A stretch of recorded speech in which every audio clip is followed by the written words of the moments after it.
Alright, so earlier in the month, we got an initial reveal on the 110 crafting update and some initial designs that may have been planned to come out with that update. And today we're getting a first look on some of the finalized rewards. So let's get right into the news post and discuss as we go. So here we go, right-click, examine, re-examine on 110 crafting. So the summary of the previously discussed topics. Introducing a new magic armor.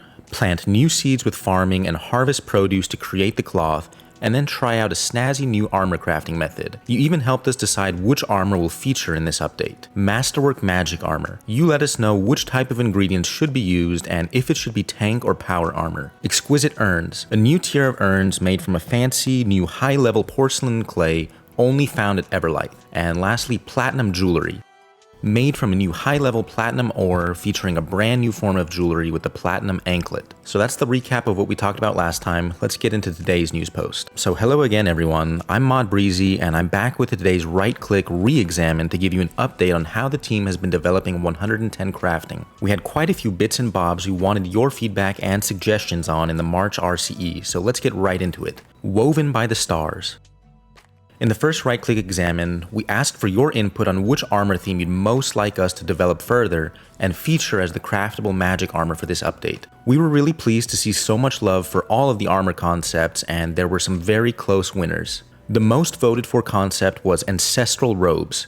Despite how incredible it looked, many of you also noted that you wanted to see such an iconic armor come into game a different way. While we also adored the ancestral concept ourselves, we understood the feedback and chose the next most favored set with the Mystic Robes inspired concept. Introducing the wonderful Star Bloom Robes. Here we go, here's the concept on the Star Bloom Robes, and these are really cool looking. These look exactly how I would imagine elite mystic armor to look. And if I remember right from the last post, these are going to be upgradable up to tier 90, so this is going to be really interesting. So beautiful set of armor if we do say so ourselves, heavily inspired by the classic Mystic Robes. As we detailed in the first RCE, you'll be harvesting a farming plant to turn into cloth just like you do in Dungeoneering. Alongside the armor concept, we also asked for your suggestions on what you'd be farming to make cloth for the new armor. In comes the magical Star Bloom Flower. So here's the first picture. You see the player wielding the battle staff. It almost looks like you might be planting a battle staff every time you have to plant one of these as sort of a trellis for the flower to grow on. Kind of like how you initially have to use some planks to make a trellis to farm grapevines. Anyway, let's continue with this. So it didn't get its name for no reason. This mystical flower can be grown by planting star bloom seeds,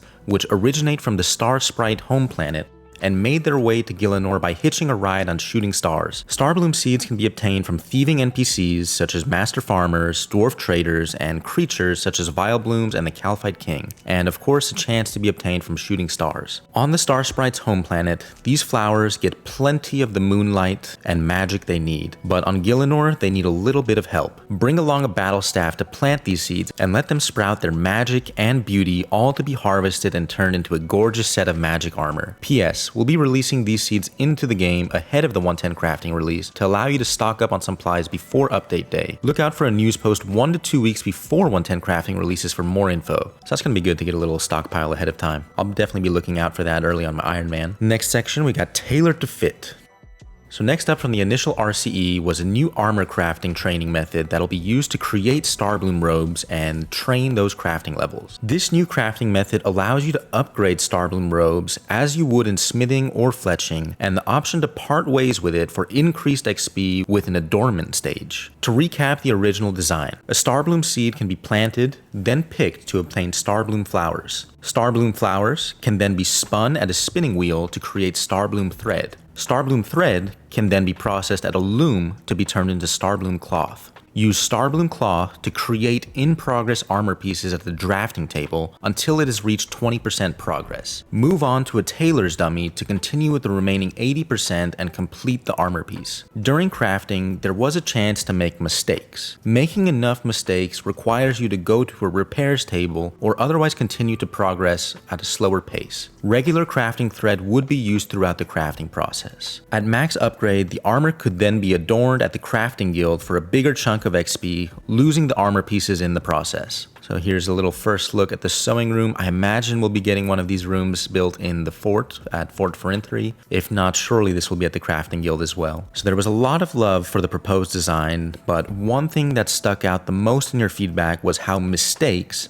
now called miscuts, work. You expressed that the mechanic would feel punished since you weren't in control of when it happened or had any way to avoid it. Among other feedback, there was also a lot of chatter around creating a less quote-unquote just AFK method. We went back to the drafting table with this in mind and tweaked the design to address your concerns. To create both a more engaging crafting method and put miscuts in your control, we added a new focus window mechanic. Now in crafting, you'll frequently be introduced with a short window in which you have to focus to make fine cuts and stitches. Active for a number of game ticks, you'll need to re-click the drafting table or tailor's dummy once in order to successfully make said fine cuts and stitches. Re-clicking in time gives you bonus progress and you can continue crafting until the next focus window. This sounds a lot like rock opportunities when mining, that you might see something glowing and you'll just have to click it once to get this little enhancement, so I like this change. However, missing a focus window will miscut the item you're crafting and consume extra thread. Once again, you can continue to work on your armor piece, but making 5 total miscuts and you'll need to visit a repair table to repair your damaged item, or continue skilling at a much slower rate. We also made some tweaks to the drafting table. You'll no longer be both creating and progressing armor pieces there. Instead, you'll design items at a pattern table, giving you an in-progress item. Then you'll move to the drafting table to progress it to 20%. Finally, we made a change to reduce the amount of regular thread required throughout the process. Previously, 1 thread would be used per action that gave progress, but now you use 1 every 40 progress, with 2 being used up whenever you make a miscut. Reminder, wearing the crafting skill cape will allow you to craft without having thread in your inventory. We've really enjoyed continuously playtesting this new training method internally, and can't wait for you to get your hands on it too. We've designed this new training method to also be used for making the new ranged armor, coming with 110 Hunter next year. Very cool. And from what I hear, we are going to be talking about the new magic armor in this blog post, so ranged armor for next time, but today we'll learn about the magic armor. Crafting Guild graphical rework. You may have spotted it above, but it's time we broke the news. The Crafting Guild has undergone some refurbishment, to say the least. Thanks to the lovely mods DeBarker and Alex for their work on the guild. Right here is where you'll be bringing to life your tailored imaginations and adorning them. The views are beautiful, even if you're continuing to fire up some pottery or mine some crafting metals. So that's very cool. Looks like we got a little concept art there. But now comes the big one. I see Masterwork Magic Armor as the next big headline, and I'm sure that's what most of us are here for. So Masterwork Magic Armor. We asked you in the first RCE for your thoughts on what ingredients should be needed and how it should perform. The Masterwork Magic Armor will be tier 100 power armor and inherit the Masterwork melee set effect, as well as additional HP boost. Whoa. We're going to get into that, but let's finish this paragraph here. Masterwork's core identity since the mining and smithing rework in 2019 has revolved around providing an accessible route into PVM that doesn't add additional power to the skill ceiling. Given this focus on accessibility, we've opted to carry forward the trimmed Masterwork effects across to all new Masterwork armor sets, including the Masterwork magic robes arriving with 110 crafting. This aims to ensure that Masterwork armor remains a stepping stone between tank armor and power armor that may be useful for future encounters where you want a bit more survivability without giving up the damage bonus of power armor. We're still keeping this one in the pocket, so we're not revealing how it looks just yet. We'd like to keep some surprises. So that's a huge one. Sounds like Masterwork Mage and range armors will inherit the set effect from the Masterwork melee armor, which, if you're not familiar with that set effect, the set effect delays the damage that you receive by 50%, and instead it will distribute the rest of that damage to you over time in the next several seconds. So as an example, if a monster was going to hit you for 10,000 damage normally, instead you would take a 5,000 damage initial hit and you would receive a small bleed of, say, 500 damage over the next 6 or 7 seconds. In practice, that actually feels like you're tanking a lot of the damage, and it substantially increases your survivability and the amount of time that you can sustain yourself in combat. So the fact that this is coming to mage and ranged armors is extremely interesting. When this does come in a game, it is going to mean that there's a very accessible and very powerful full set of armor and weapons for players with every combat style. We already have the Masterwork weapons, and they are significantly cheaper than other tier 95s or other tier 100s. So this is going to be the most effective and most approachable way for most players to get into high level PVM, is getting a Masterwork weapon and getting a Masterwork armor set. So I can only speculate on what the upcoming Masterwork weapon passive effects are going to be, but maybe there will be some synergy with the armor as well. So again, this really is going to be the ultimate and most approachable way for most players to get into high level combat, and you won't have to worry about spending billions of GP on marginal upgrades. I'm betting you'll very likely be able to spend less than a billion GP and have a very competitive full set of gear for one's combat style. For players like myself though, who already have best in slot everything, bringing this set effect to range in magic armor is still very interesting and potentially very useful for certain situations. Maybe when it comes to learning a new boss, like a Masket for example, having an armor that walks the line between power and tank gear could be a big advantage. But the one that comes to my mind right away is the Slayer benefits. Trimmed Masterwork melee armor never degrades on Slayer task or on Reaper assignments, so suddenly these new mage and range armor sets will become the best in slot and the most cost-effective way to train Slayer or take on sustained Slayer grinds like the Ultimate Slayer Collection Log Challenge. So yeah, even though it's just a couple of paragraphs here, this is definitely the biggest reveal of this news post in my opinion. Really interesting stuff, but let's go ahead and carry on. Exquisite urns and the Porcelain Clay mine. 110 Crafting will also introduce a new tier of exquisite urns for each of the existing urn skills, which can be made from level 100 to 110 crafting. Exquisite urns require more XP to fill and give more XP than decorated urns, and also require a gemstone as part of their creation. To make exquisite urns, however, you require a new type of clay, porcelain. Being such a strong material that's tough to work with, only experienced miners and crafters can do the job right, and the first step in that is sourcing our new clay. Everlight serves as a core part of archaeology, and even if you're not digging for artifacts, it's simply a stunning area to be in. Gear up with your mining kit this time and delve into this mysterious cave, as porcelain clay can only be found here, ready to be mined with level 102 mining. The water that pours into the cave from Everlight's surface is filled with special mineral properties, enhancing the quality of the porcelain rocks, but here lies the twist. Every few minutes, an active stream of water will change at random. Wherever the water is flowing, you'll want to be mining the rocks on that side, but we'll let you discover more upon release. So the last section here, platinum jewelry and enchanted effects.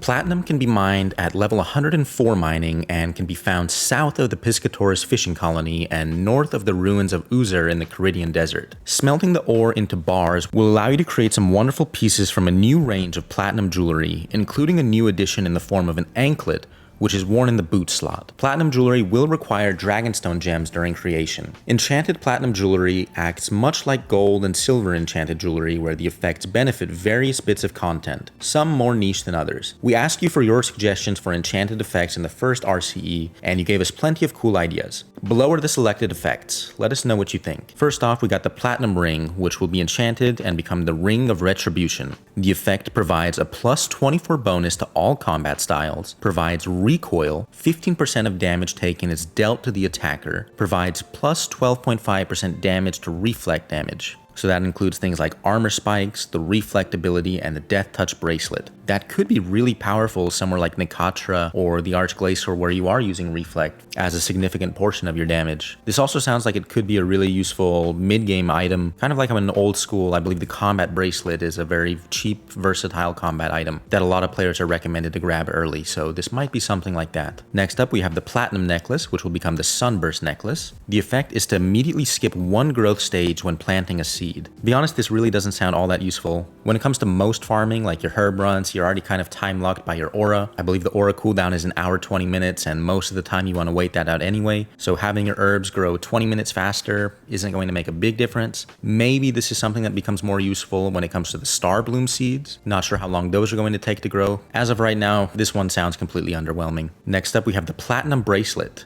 That will become the Spirit Conservation Bracelet. So that's going to consume one additional Stone Spirit, Wood Spirit, or Anima Stone for plus 10% experience. Note, may only come into effect once equipped for 9+ seconds. So you're going to have to wear this at all times whenever you're training woodcutting, mining, or rune crafting. Sounds like it's not going to be giving you an additional resource for that Stone, Wood, or Anima Spirit, but just giving you a little experience increase instead. So as an Iron Man, I don't know how useful that is. As a main account who's training, that sounds reasonable enough, as long as it's not interfering with the set effects of things like the Golem outfit or the Nature Sentinel outfit.